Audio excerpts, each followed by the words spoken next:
दिनेश श्रीवास्तव।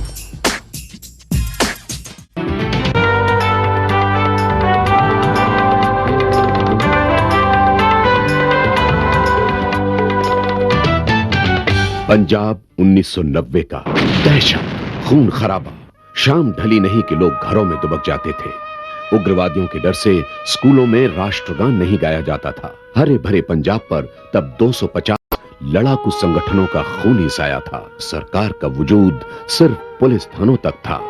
आतंकवाद ने 1990 में 1911 लोगों और 501 सुरक्षा कर्मियों की जानें ली। 1991 में तो मरने वालों की संख्या बढ़कर 2600 हो गई।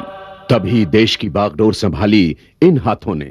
चमत्कार हुआ, विधानसभा चुनाव हुए और 6 साल बाद लोगों को अपनी चुनी हुई सरकार मिली। प्रधानमंत्री नरसिम्हा राव ने मुख्यमंत्री बेअंत सिंह को काम करने की पूरी आजादी दी। लोग सत्ता से जुड़े।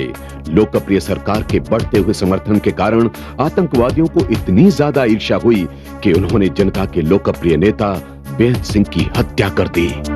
मगर पंजाब की जनता और केंद्र सरकार ने आतंकवादियों के सामने घुटने नहीं टेके। लोगों के डर के अंधेरे गुम होते रहे। आतंकवाद का अंत होता रहा। शांति और विकास का भंगड़ा आज भी पंजाब में जोश के साथ चल रहा है। कमाल है इस नेतृत्व का।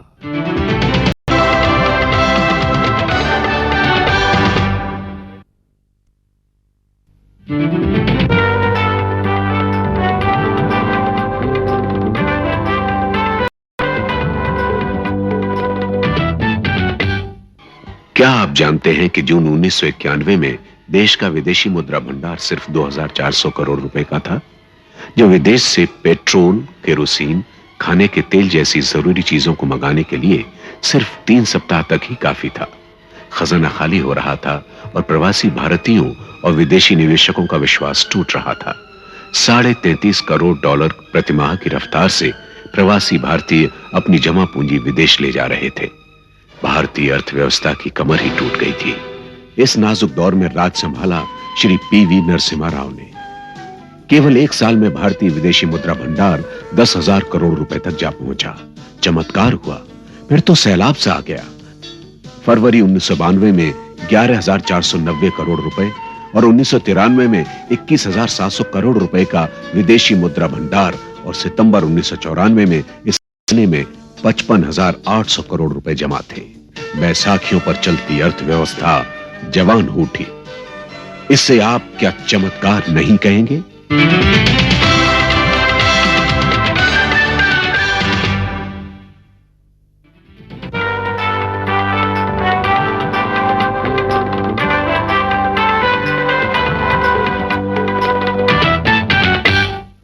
उन्नीस के वे दिन जब भारत को अपने कर्ज और ब्याज चुकाने के लिए विदेश में सोना गिरवी रखना पड़ा, नहीं तो भारत दिवालिया घोषित हो जाता। जहां रिजर्व बैंक ने 1200 करोड़ रुपए का सोना बैंक ऑफ इंग्लैंड को भेजा, वहीं भारतीय स्टेट बैंक को 600 करोड़ का सोना गिरवी रखना पड़ा। कभी सोने की चिड़िया कहे जाने वाले भारत की इस दुर्दशा से हर भारतीय शर्म से पानी पानी हो गया। आत्मसम्मान पर हुई इस चोट से भारतीय आत्मा कराह उठी। दिवालियापन के कगार की इस घड़ी में बागडोर संभाली इन हाथों ने। और ऐसा कमाल हुआ कि 6 महीनों में भारतीय विदेशी मुद्रा खजाने में इतना पैसा आया कि भारतीय स्टेट बैंक ने 600 करोड़ रुपए का गिरवी सोना वापस ले लिया। छुड़ाया सोना, लौटा सम्मान। कमाल है इस नेतृत्व का।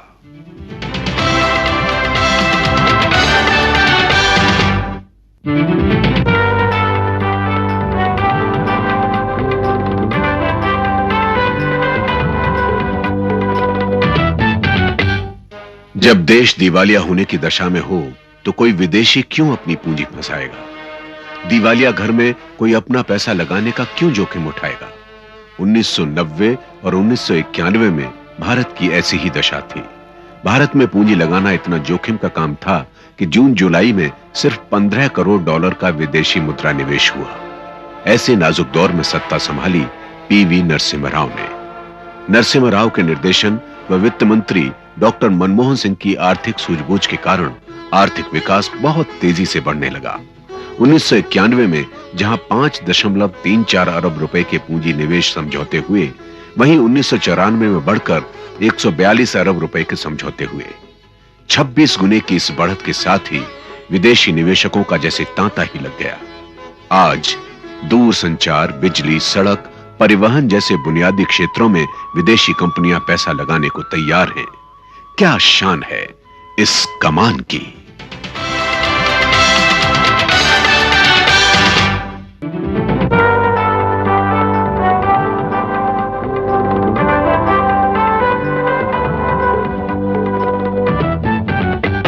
स्मगलिंग के काले धंधे का 1990-91 में सबसे बड़ा आधार सोना था। वैसे बात 1990-91 की ही नहीं है, हमारे यहाँ सोने की तस्करी दशकों से चली आ रही है। भारत और विदेश के बाजार में सोने की कीमत में इतना अंतर हुआ करता था कि इसी की तस्करी में स्मगलरों के वारे न्यारे होते थे। विश्व स्वर्ण काउंसिल ने कस्टम और व्यापारियों से आंकड़े व सूचना लेकर एक स्टडी कराई है। उसके अनुसार 1992 में तस्करी से भारत में 225 टन सोना आया था। सोने की तस्करी का इतना बड़ा कारोबार था और उसी अनुपात में इससे जुड़े काले धंधों में देश जकड़ा था। 1991 में केंद्र में नई सरकार आई। पीवी नरसिम्हा राव के दिशा निर्देश में वित्त मंत्री डॉक्टर मनमोहन सिंह उदारीकरण की नीति लेकर आए। 1992 में कानूनी तौर पर सोने के आयात की नीति घोषित हुई और एक झटके में सोने की स्मगलिंग का धंधा ठप हो गया। तस्करी के काले धंधे का अर्थव्यवस्था पर साया कम हुआ। प्रवासी भारतीयों और विशेष आयात लाइसेंस की चैनल द्वारा सोना आने से स्मगलिंग तो कम हुई ही, साथ ही देश विदेश के भावों का अंतर भी कम हुआ। सोने पर निर्भरता कम हुई। सोने व सोने के जेवरात का निर्यात बढ़ा। 1992 की 225 टन की स्मगलिंग कम होकर 1993 में 150 टन और 1994 में 102.6 टन ही रह गई। 1995 के मध्य तक 41.4 टन सोना स्मगलिंग से आने का अनुमान है। सोने की तस्करी और काले धंधे में ऐसी कमी आना अजूबा नहीं तो और क्या है।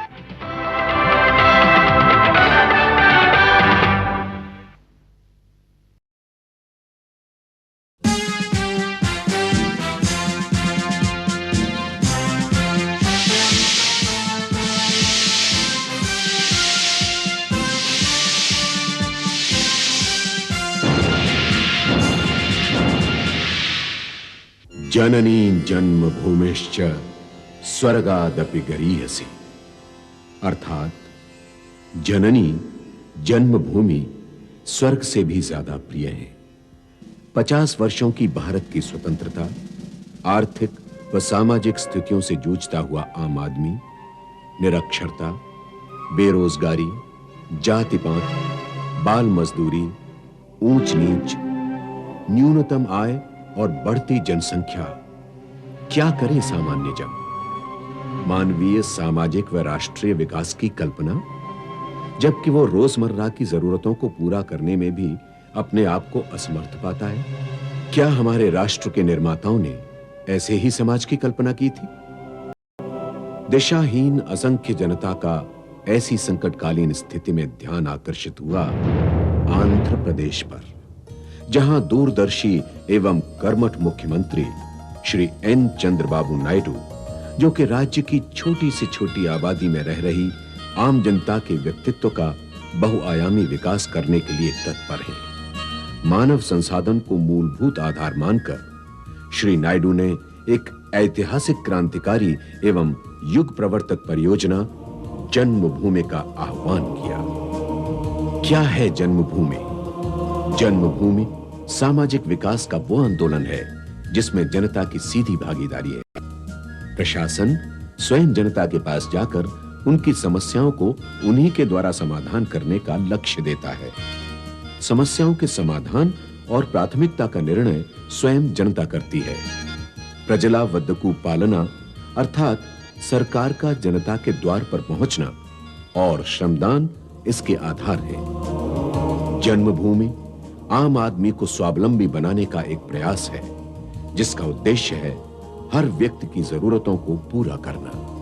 जन्मभूमि पूर्वजों के सपनों को साकार करती हुई आदर्श समाज के निर्माण की दिशा में सक्रिय एवं अद्वितीय जन आंदोलन है।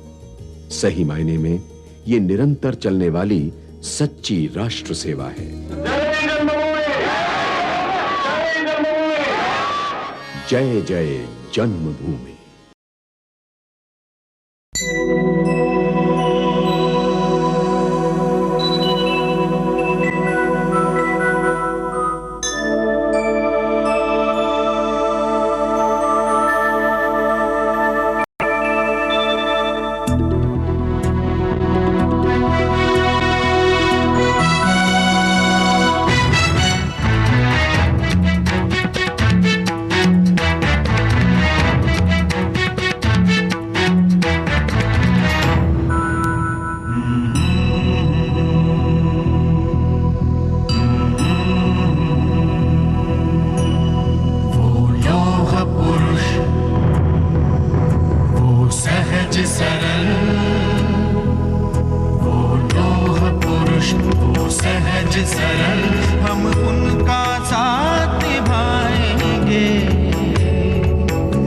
हर मुश्किल में जो रहे अटल, हम उनका साथ निभाएंगे।